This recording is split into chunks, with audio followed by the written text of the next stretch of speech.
आज पुण्यात मनसेची राज ठाकरेंच्या उपस्थितीत बैठक पार पडली. या बैठकीमध्ये पुणे शहरातील सर्व पदाधिकारी उपस्थित होते.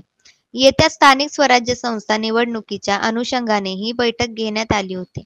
या बैठकीमध्ये नेमके काय निर्णय घेण्यात आले? राज ठाकरे यांनी पदाधिकाऱ्यांना काय कानमंत्र दिला? या विषयावरती आता आपल्यासोबत बोलण्याकरिता आहेत मनसेचे शहराध्यक्ष बाबू वागचकर. सूचना दिल्यात. काही पदाधिकाऱ्यांना झापल्याचं कळतंय की काम नाही केलं त्यांनी, मतदार याद्या तयार नाहीत असं देखील कळतंय. बैठकीत नेमकं काय झालं, पुढची बैठक काय असणार? साहेबांनी बोलून बैठक झाली, सगळं मान्य आहे. काही सूचना पदाधिकाऱ्यांनी केल्या, शाखाध्यक्षांनी केल्या, त्या सूचनेचं पालन आम्ही आता करत आहोत. आणि असं काही नाही की काही झापलं वगैरे असं काही नाही आहे, परंतु काही कडक सूचना दिलेल्या आहेत की बाबा त्याचं पालन व्हावं असं आदरणीय राजसाहेबांनी आता या बैठकीत सांगितलेलं आहे. जे काम ग्राउंड लेवलला काम करताना दिसत नाही. राज ठाकरे तिकडे सगळ्यांनी कार्यकर्ते ग्राउंड लेवलला काही महत्त्वाच्या सूचना केलेल्या आहेत. त्या महत्त्वाच्या सूचनांचं पालन आता होईल आणि त्या पद्धतीने काम या ठिकाणी होईल अशा त्यांनी मी मगाशीच सांगितलंय की कडक शब्दात त्यांनी आम्हाला काही सूचना केलेल्या आहेत. पुण्यामध्ये दुबार मतदार जे आहेत ते मनसेकडून आतापर्यंत किती शोधण्यात आलेले आहेत त्याची काही आकडेवारी आता साहेबांना मिळाली आहे? नाही, ती पुणे जिल्ह्याची जी यादी आहे ती 1,44,000ची आहे, पुणे जिल्ह्याची यादी. आणि शहराची यादी सुद्धा आता त्यातले मला वाटतं 90,000 यादी आहे.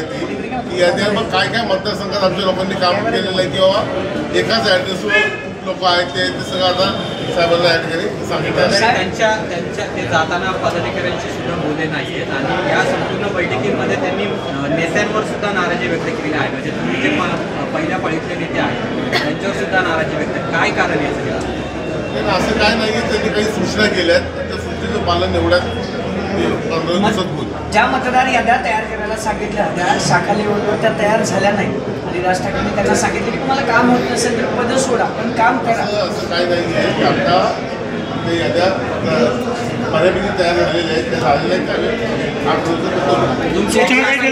काँग्रेस नेत्यांची मुंबईत बैठक झाली. त्याच्यामध्ये असं आहे की इंडियाबरोबर जाऊ पण मनसेला सोबत नको असं काँग्रेस म्हणजे खालचे जे नेते आहेत राज्यातील त्यांचा हा निर्णय हायकमांडपर्यंत पोहोचवतील असं आहे.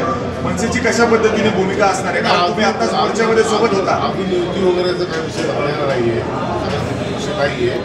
ज्यावेळेस आदरणीय राजसाहेबांनी बोलतील नाही तो काँग्रेसचा अंतर्गतचा विषय असतो. पण आतापर्यंत जे आपण हालचाली बघतोय त्या पद्धतीने दोघं भाऊ एकत्र येतील, महाविकास आघाडी एकत्र येईल इंडिया. पण मनसे म्हणजे आता काँग्रेस थेट तुम्हाला विरोध करते. का विरोध करते? तर बिहारच्या इलेक्शन्स आहेत. इलेक्शनच्या तोंडावर तुम्हाला सोबत जाणं म्हणजे अर्थात तुमची राज्यातील आपण बघतो जे बाहेरून कामाला येतात त्याच्याबद्दल जी भूमिका आहे राज ठाकरेंची त्याच्यामुळे मोठा फटका बसू शकतो काँग्रेसला. त्याच्यामुळे हे भूमिका घेतली जाते असं तुम्हाला वाटतं का?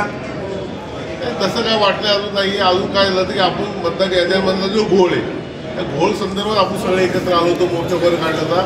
अजून तर निवडणुका जाहीर व्हायच्या, अजून काही गोष्टी व्हायच्यात, काही नगरपालिका आणि नगर परिषद जाहीर झाले. होईल ना पुढे काय होईल त्याचा. आता हा विषय हा आदरणीय राजसाहेबांनी काँग्रेसच्या वरिष्ठ नेत्यांचा त्यांचा विषय आहे. त्या विषयात मी बोललं योग्य. सूचना काय केली राज ठाकरे? ओके.